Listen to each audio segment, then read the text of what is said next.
اسلامی تعلیمات کے مطابق شیطان، جس کا اصل نام ابلیس تھا، انسانوں کا سب سے بڑا دشمن ہے۔ وہ انسانوں کی طرح مٹی سے نہیں بلکہ آگ سے پیدا کیا گیا ہے، اور اس کا تعلق جنات کی مخلوق سے ہے۔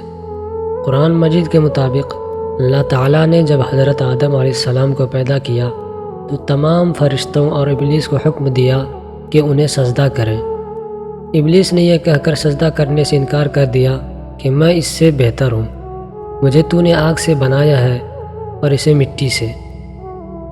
اس نافرمانی اور غرور کی وجہ سے اللہ نے اسے اپنی رحمت سے دور کر دیا اور اسے شیطان یعنی حق سے دور ہونے والا قرار دیا۔ شیطان انسانوں کو براہ راست مجبور نہیں کر سکتا، بلکہ وہ یہ طریقوں سے گمراہ کرتا ہے۔ نمبر 1، وسوسہ ڈالنا۔ وہ انسان کے دل میں برے خیالات ڈالتا ہے اور گناہوں کو خوبصورت بنا کر دکھاتا ہے۔ نمبر 2، خوف اور لالچ۔ وہ انسان کو غریبی سے ڈراتا ہے اور دنیاوی فائدے کا لالچ دے کر غلط کام کرواتا ہے۔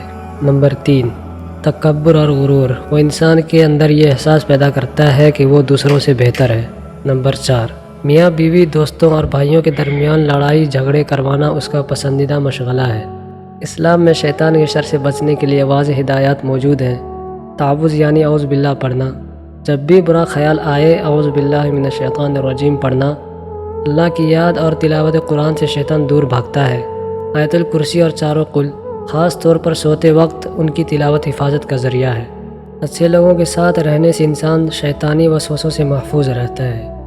اہم بات، شیطان صرف ان لوگوں پر غلبہ حاصل کر پاتا ہے جو اللہ کی یاد سے غافل ہو جاتے ہیں اور اپنی خواہشات کے پیچھے چلتے ہیں۔